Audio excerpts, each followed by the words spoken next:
Hey, everybody, welcome back to a brand new episode of the Hemmings Hot Rod Barbecue. On this episode, we have two amazing people. We have Riley from Riley's Rebuilds on YouTube and her father, Dane.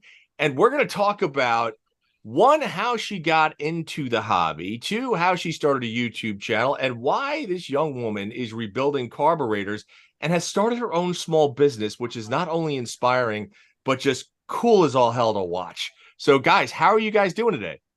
Good, how are you? Doing good. Can't complain too much. You guys. So Riley, let's start with you. How did you get into the hobby? I know this answer, but I want you to tell everybody out there. Yeah, so initially it was my dad. He is a hobbyist in cars. And when I was younger, like 13, I told him I wanted my first car, and he said, "Who's Mm-hmm. gonna pay for it?" Um, and so that put that on me. And at 13, I can't work in Florida and like legally. So he put me into the garage. He said, go find something and flip it. And on the shelves was an Edelbrock carburetor. He told Mm-hmm. me what it was, what it did, and how much the profit would make. And he took me step by step through it. And I really enjoyed it. And ever since then, we kept doing it. Huh. So Dane, when Riley asked for that car, was Yeah. there ever a time that you were like, "Oh no, I'm not going to go out. Like I'll help you along with everything, but we're gonna start in some life lessons here on how to get stuff under your own steam and your own power." And you, as an automotive enthusiast, happen to have this carb laying around, and Yeah. most fathers with their daughters, I don't know if a carb would have been the first thing they would have thrown at them, but you did, and it was Yeah. obviously one of the best things in the world. What made you do that? Exactly what you're saying. I wanted it to be a life lesson. Like I want my kids to learn how to hustle. Even if they have a good career, a good job, there should always be a side hustle going. And mine was buying cars out of, fields and barns, getting them running, getting them stopping, flipping them, buy another one, do it over. Always had Sure. something in the garage. So when she came in, she was like, I want to get my first car. She was asking me to buy it. I want a Fiero.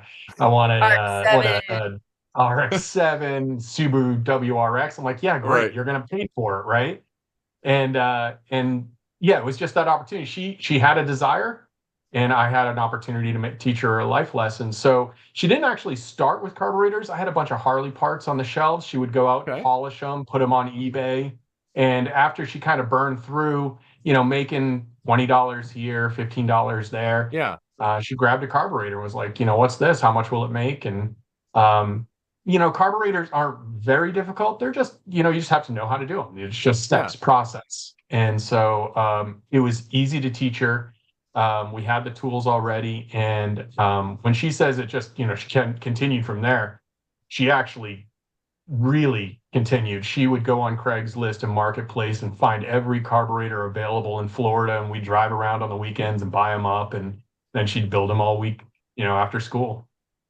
So Riley, when you started doing this, how difficult was it to just learn the little nuances of rebuilding a carburetor? How fast did you pick that up?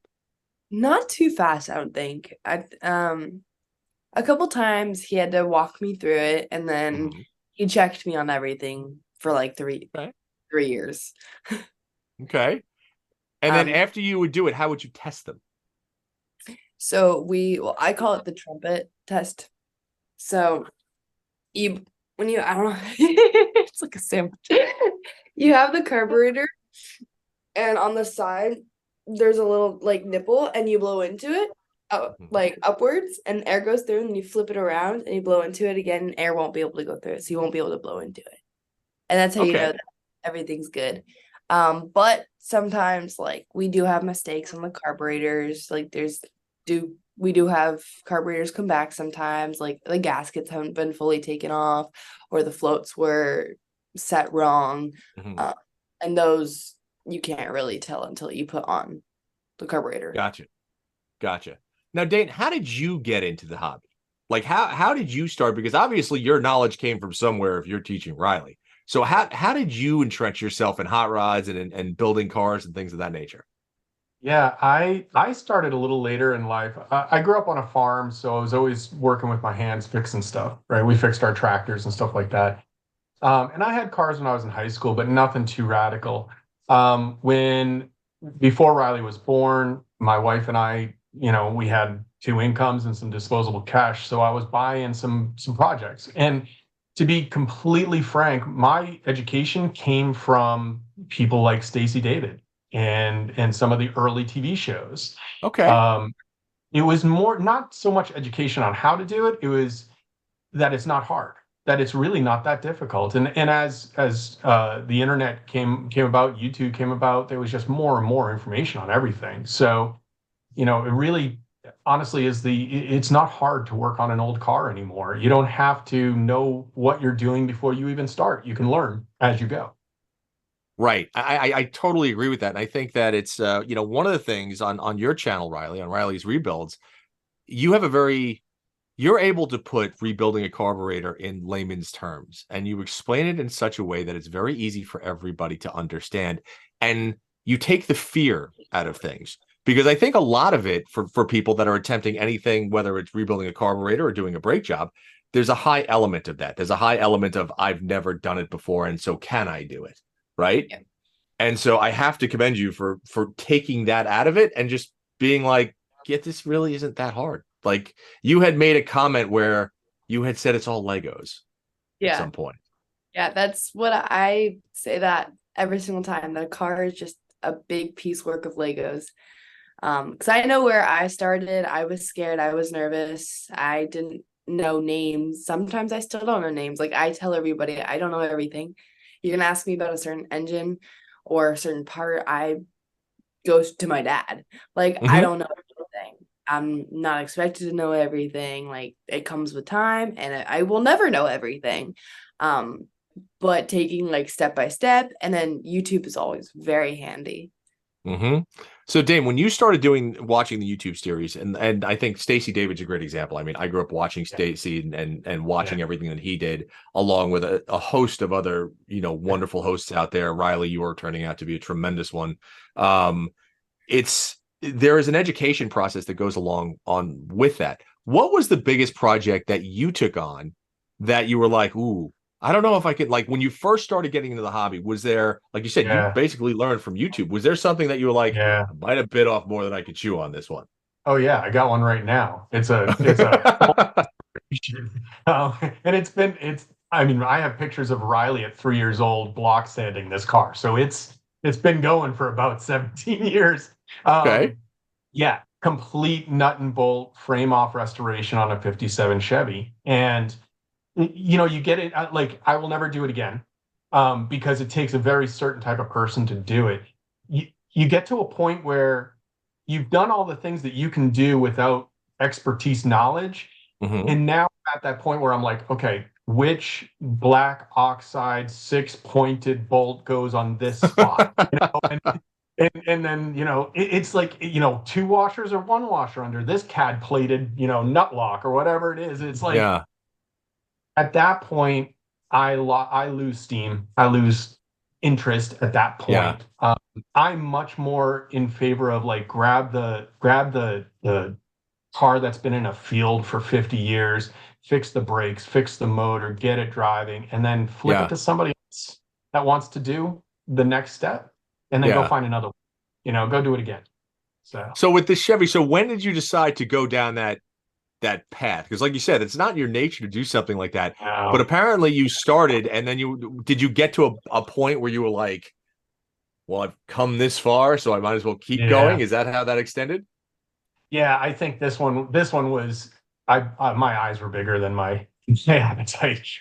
I was actually looking for like a mid 60s wagon, like a Chevelle wagon that I could throw Sure. a crate motor in, have some fun with, just do a little quick resto mod. And I ran across this thing in a at a consignment lot in Alabama. And it was literally like fate. I was up there for a business meeting, stopped in a local diner, grabbed their little local like 4-page newspaper. There was an Yeah. ad for a Nomad. I was like, oh, I got time. We'll check it out. And I ran the thing, and I was like, man, they got me hook, line, and sinker. It was a great car, great deal. I actually didn't buy it on the spot. I wrote down all the numbers, started driving home, and I got a hold of the guys at Danchuck and the tech team. And when I read the numbers to the tech guy, and he said, "Where exactly in Alabama is that car?" Yeah, And I that's how said, you know. You're like, oh, he said, he said, "You got to buy it." And I was on the fence. I called my wife and had her wire some money to the consignment shop to hold on to it. And then I flew up the next weekend, rented a U-Haul truck and trailer, and brought it home. But man, I've had 8 or 9 cars since then okay, that I flipped, that I've, done what I like to do. yeah, Buy yeah, them, get them going, flip them, do it again. okay. And so, Riley, through this entire process of you growing up, you watched your dad do all this, correct? Yeah, he was a stay-at-home, work-at-home dad, so I was in the crib, in the garage every single day. So, what was one of your earliest memories of going in the garage and dad putting you down? Did it start out with hand me this tool, hand me that tool? Or Yeah, was he like, and you could do this? he put tape under the Nomad before I'd come in, and I'd roll under the car with one of the rollies, Uh-huh. just go and like take the tape off. Just as a project for her We're to do? entertained. Yeah, just keep her entertained. You got a 3-year-old running around the garage. You better have stuff for them to do, or they'll find something to do. Mm-hmm. That's pretty solid advice on that. So Yeah, Riley, yeah. Riley, do you remember the first job you did? Do you remember like the first time you ever did anything mechanical? Do you remember what that was? Probably sanding the Nomad if that's Yeah, mechanical. yeah. But I couldn't even tell you because I've always Okay. been in like wrenching with him, or he'll come get one of us instead of mom if he needs help. Okay. So like And I've so just Bleeding brakes. That was a yeah. good one for a 7-year-old to do. Bleeding brakes. All right, pump the brake 5 times, hold it right, down. right, That's a great right. one. That's a great project for seven year For a olds. 7-year-old, I can imagine, my God, Riley, you sitting in the driver's seat and just trying to reach the pedal at that Oh, I point. was a big 7-year-old. That Oh, wait, no problem. no problem. I was 6 foot out of the womb. So what? Okay, so also, I mean, obviously, cars are made to be driven. Do you have memories of driving with your dad? And if Dane, I'll just go out on a limb here. I mean, if you have all these cars, you obviously like to have fun with these cars because they Oh, are for sure. fun. They make you giggle and Yeah. everything from burnouts to accelerating to having fun. Describe that, Riley, what it was like driving with your dad in some of these old cars. And did that get you excited and ever click the spark to be like, I kind of want to play with these like when I get older? I I'd always go to the drag track with him, and he'd Mm-hmm. always be drag racing his Little Red Expresses because he's had a couple. Mm-hmm. And I've always wanted to like jump in with him, and he'd always tell me no, and so mean. But my driving memories with him is like definitely like driving around Florida for the carburetors, or we would be on soccer trips, and because I did competitive travel soccer, so we would Mm-hmm. always be traveling for those. Um, but I don't really know. There's been a I, couple. What was the blue truck? yeah, the 47 Dodge, 1947 That Dodge. one was really cool Okay. because I remember we were taking like Christmas photos with it, and he would like take us out. And my mom was so mad because what you did like burnouts in it or something, and it was like Graham and I like the I will thing. neither confirm nor deny. Of course I not. was doing burnouts with a 10-year-old in Oh, the truck. yelling at him the entire time. So have you been down the drag strip yet? I have not. Nope. So Nope. Dane, what's the moratorium on that before she gets to go down? She's building a Ford Fairlane right now with a 390 big block. We just got the short block by Bobby Frizzell, who's a Okay. really famous vintage Ford drag racer, and we're building the top end over Thanksgiving. I think I want to get her into one of the drag schools. We have a Okay. couple of them here in Florida, Yep. just so she can feel that before she goes down with 500 plus horsepower in a 1966 Yeah. suspension car. So yeah, I mean look, you can have fun drag racing your daily Honda Civic. Oh, You know what I mean? absolutely. Like So I don't mind her going down in one of those, but I think we'll I think it's Harley has a drag school here in Florida that I may Yep. try to put her into just to give her some experience there. Okay. Yeah, I think, it's interesting. There are around the country, like I'm in Northern California and we have Sonoma Raceway up here. And during the summer, every Wednesday night are the drifts and drags. And you have everything from, people pulling up in their minivan to literally, the police come up and they race and they run. And it's a great thing because what we generally find is that you'll have families that will come up. And like I was up there earlier this year, and there was a literal family that came up. It was a mother, father, and the two kids, a son and a daughter. And each parent would take the kid for a rip down the strip in this Honda Odyssey minivan. And then after about 2 runs, and like it's tested tuned. So you might have a minivan next to like a blown big block Camaro on the other side. So on one side you have this carnival ride going on. On the other, you have a minivan with this, a 17-year-old behind the wheel ripping down the track. But when you saw the expression of the faces on the kids when they got out of the car, it was absolutely unbelievable. But I had gone up and I had spoke to the parents about that. And the father had said the same, very much the same thing as you. He said, the kids don't really have experience. We wanted to take them out in something that was a lot of fun and show them that if you do it the right way, it's safe. And these were cars that they weren't fast. They're just 16, 17 second quarter miles. But the kids, race suit and helmet out of the gate to start them and understand what the process is and how to enjoy it, but do it the right way. And I think that's so important. Really do. Yeah, I agree. No, I agree. I got to tell you a story about racing minivans, though. You did that. That's awesome. I know that one. So when Riley was in elementary school, we had a dad's group that would go and do projects at the school, and we'd raise money. And I came up with a great idea of who has the fastest minivan at Genewood Elementary. And we did sponsorships. We had local businesses sponsor all of us, and we all went and drag raced our minivans against each other to see who had the fastest minivan at the elementary school. That's awesome. And it was fantastic. We had so much fun. That was great. So what was the crown champion? The Dodge. It was one of the dads had. Do you remember the Dodge that had the turbo, the minivan with the absolutely turbo? The Caravan with the 2.2 turbo. Yeah, he was unfair. He brought a gun to a knife fight. That thing just wrecked us all. And he pulled we actually had time penalties. If you pulled your seats out, you had to add a 1/10 of a second. So, well done. Some of the guys were taking it serious. Yeah, it was a lot of fun. So you got granular with this minivan race. It was great. Okay. Yeah. All right. Yeah. So Riley, I want to talk a little bit about your YouTube channel, Riley's Rebuilds. Okay. So when you go on there, you've actually started a little business on this too. Is that right? Yeah. Okay. And you've incorporated the help of some friends. Is that correct too? Yes. So how did that start, and what was their reaction when you said, hey, guys, I kind of need a little help here? Were they into it? Were they like, I'm not rebuilding a carburetor, Riley. I don't know what you're talking about. How did that conversation go? Yeah, so originally we actually didn't even have the Facebook or Instagram or anything really. We just, it was we were present on Facebook, but Riley's Rebuilds wasn't a thing until we went viral, actually. But so I put out a post right as I was about to get on the plane with my girlfriends to Michigan, no Wi-Fi Michigan area. And I was like, hey, I'm running out of parts because we had hit every place in Florida, no more carburetors. I went viral when I was on the plane. And when I got off, I had 50 missed calls, a bunch of texts, we had blown up.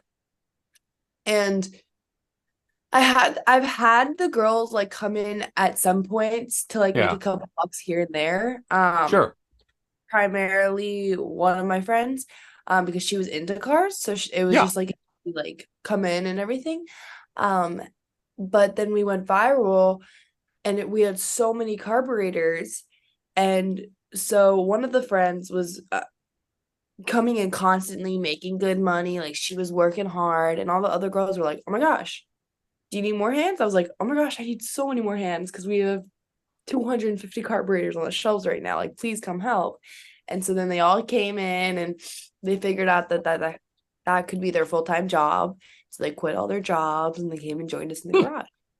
So Dane, who was the catalyst behind this? Was that you, Dane, that you were like, okay, we got something here? Or was that Riley that said, hey, Dad, I want to start a business? I think it was just everybody at the same time. When she went viral, like, it was instant lightning. She had 300 carburetors show up in a week, and it was Oh my all, God. it was all the granddads and grandmas, the old school hot rodders that were like, I got 2 of those on a shelf. I'm never going to do anything with them. Let me send them to you. Give me your address. All these carburetors showed up, and she's always had an eBay listing for rebuilding Edelbrocks. And so that was blowing up because it was just, all these newspapers were picking it up, and these magazines like Popular Science, and all these outlets. So when her girlfriends all said, I'll come in, I'll do some work. We had a conversation as a family, talked about it, and then we actually called a parent meeting of all of the girls and their parents. And we got everybody together, and we were like, all right, listen, we don't know how long this thing's going to go, right? But girls can make really good money. They're all going to be together. They can socialize. They can have some fun. And we'll make some videos. And we had some really strict kind of ground rules on that because they were all 17 at the time. So we kind of talked to the parents, or talked with the parents, and everybody had, say in it. And it ended up working out really, really well. There was 5 of them every, 2 nights a week in the garage, rebuilding carburetors. They made a really great little system going where, a couple of them were breaking down, a couple were soda blasting, a couple building. And it was one of those things where, you see this wave coming and you're like, oh, let's, we can either swim over it or we can turn and try to ride it as far as we can. And that's what we did. And so, Riley, what was your reaction to that? Describe your reaction when you got off the plane and then you were just like, uh-oh. What was it like we got a lot going on here, or was it exciting? How did you, because I know, when something like that happens, that's a big change. When all of a sudden now people are starting to realize who you are, they're starting to know your name. How did you react to that?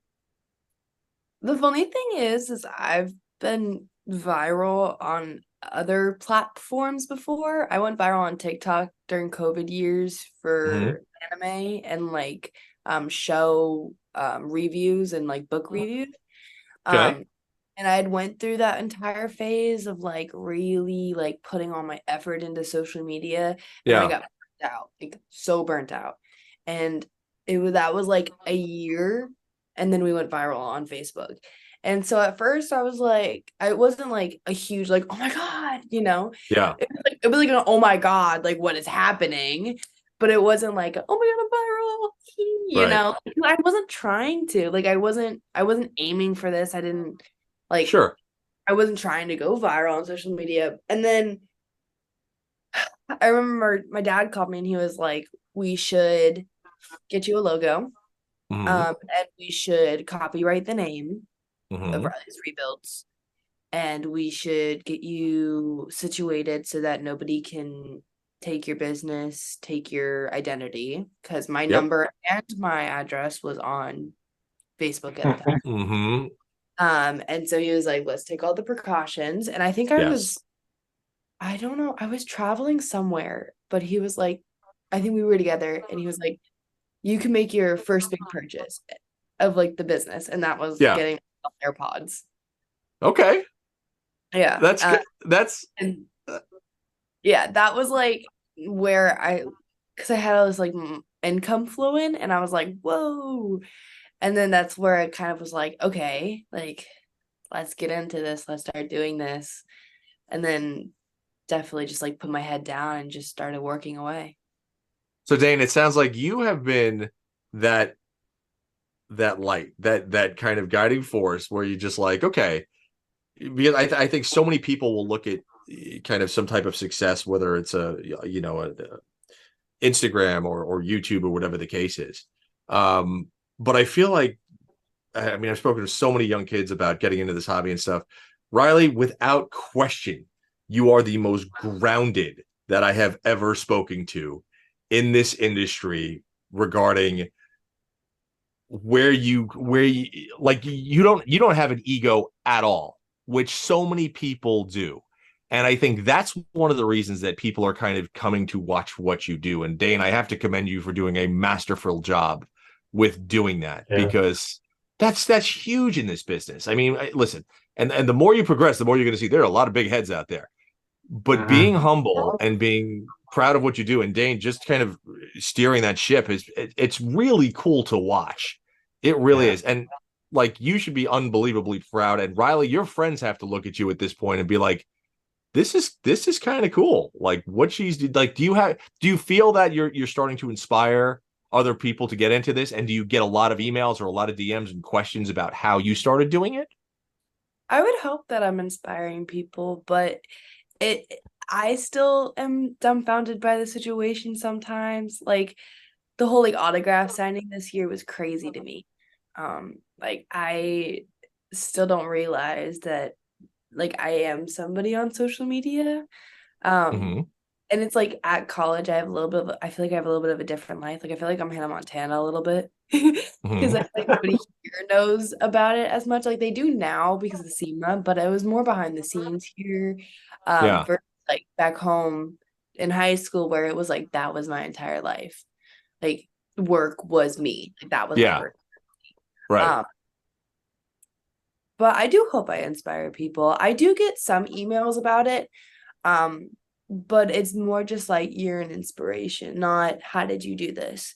And the people that I do get questioned, I just tell them like find a niche that nobody does.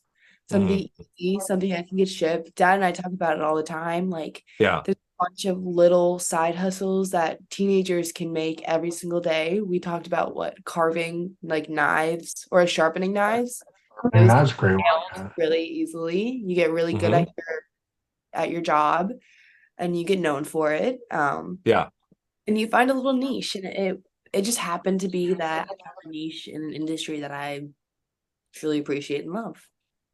That's fantastic. That's absolutely fantastic. So Dane, when you look at what Riley's doing right now, was there ever a time, and even when she was really young and starting to kind of work on the cars with you and stuff like this, did you always think that she was going to stick with cars and stuff like that? Or I mean, because obviously you're an athlete, right? So you do a lot of sports and things like that. Did you ever think that, okay, well, at some point she's just going to walk away from automotive and walk away from cars? Or were you just like, please stick with it because I really like doing this with you? Listen, there was like 6 questions in there. All right. I had no idea this was going to happen. Nobody did. No one had any idea this was going to happen. Even when she made the post on Facebook asking for parts, it didn't even occur to us that a 17-year-old blonde girl asking for carburetor parts was going to make a splash. Like it just didn't occur to us. Now we feel like we're idiots, of course. Like some, fun, young, cute 17-year-old girl rebuilding carburetors is pretty awesome. But no, this never occurred to us.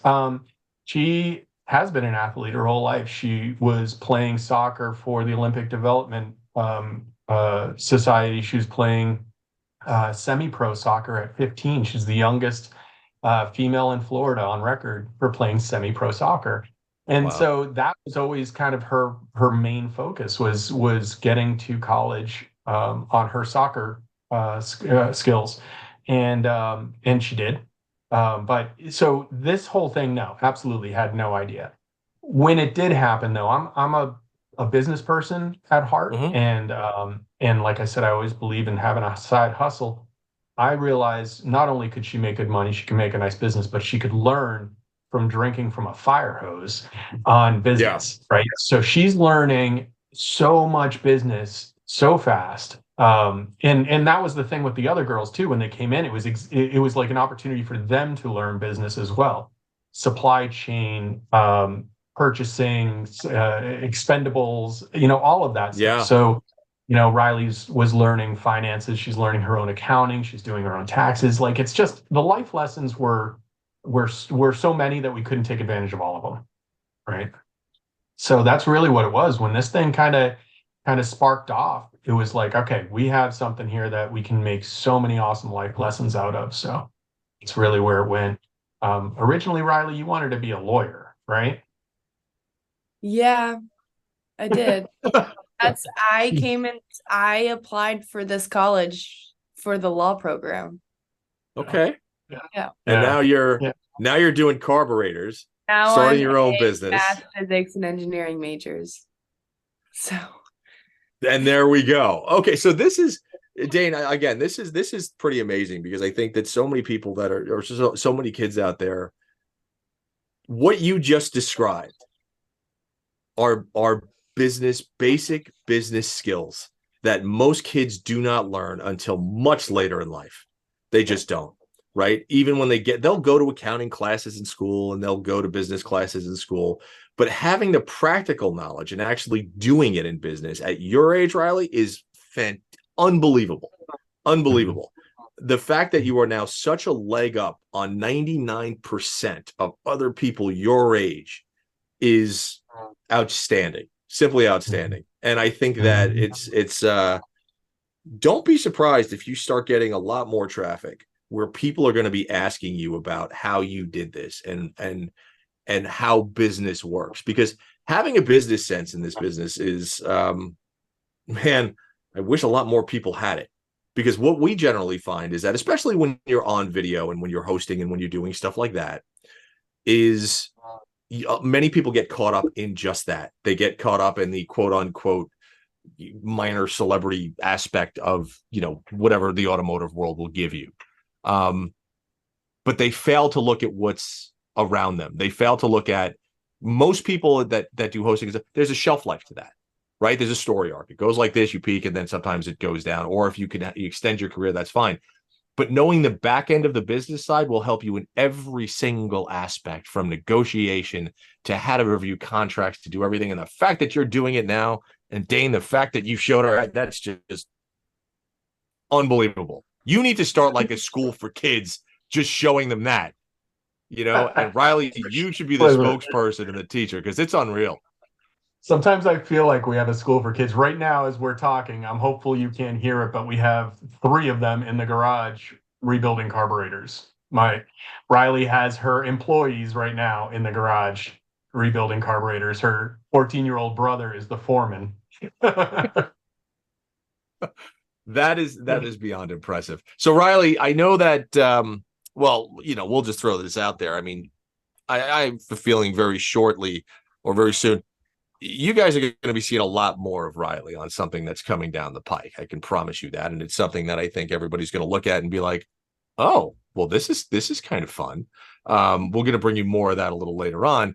But Riley, let me ask you, what would you tell people that are trying to get into this hobby? What is your favorite thing about it? I like the support and the love. I thought that like cars with scary biker people and mean men and all of this, and it's totally the opposite. It's loving like grandpas that just want to put all their knowledge on you, and such supportive women, and just in general supportive people who see where they started. Mm-hmm. All they want to do is push you to be like the best you can be. And even if like people don't want to get into the industry, like cars are just something to wrench on. They're good stress relievers. I tell everybody, just do it. Like just jump into it. Like don't be nervous about it. Like if anything, you got YouTube, and if anything, you can bring it to a mechanics and ask for them to explain what they're doing and watch what they're doing and just try. That is absolutely fantastic. Well, guys, we're coming up on about 45 minutes here. I have to thank you for coming on, and just Riley, telling us a little bit about your story. And Dane, thank you so much for mentoring Riley and bringing her into this industry. There is not a doubt in my mind that you are poised to take over a huge part of it. You might not be aware of that yet, but trust me when I tell you, it's probably going to happen sooner than later. Just because of the content that you're putting out is fantastic. The message that you're putting out is fantastic. The idea that you are inviting young people to come in and watch what you do and educate them is, I wish more people your age would do it, because I always look at, I mean, Dane, you and I are probably around the same age. You know, I might be a little older just because of the amount of gray on my face. But the fact of the matter is, you know, it's you are that next generation of people that's going to keep this hobby alive for the next 20, 30, 40 years. And there's going to come a point when you get to be our age that you're going to be looking for that next generation to come in. And the more education you can impart on them, the better. So just huge thank you from me to you both for doing that. Riley, let me ask you this. Tell everybody where they can find you as far as social media, as far as YouTube, as far as everything else. So everything is Riley's Rebuild. So that's Instagram, Facebook, TikTok, YouTube. And then to buy our services, it is Riley's Rebuild Shopify. Okay, very good. Dane, anything that you can add in closing? No, you guys nailed it. I'm more proud of my daughter than I think anybody could be of their kid. She is absolutely killing life right now and living the best. Yeah, and we're going to agree with that. Absolutely. Mm-hmm. All right. Mm-hmm. Well, guys, listen, this is being recorded right before the Thanksgiving holiday. This will probably air right after the Thanksgiving holiday. So, guys, have a wonderful holiday season. We will obviously be talking with you very, very soon. And thank you so much for coming on the Hot Rod Barbecue Podcast. We really appreciate it. Thanks for listening, folks. And again, please subscribe to the Hot Rod Barbecue Podcast. If you're on Spotify, check us out there. Subscribe to it on iTunes. And if you are going to go to YouTube, make sure you go to the Hot Rod Barbecue Podcast and hit that subscribe button, and we'll come to you every week.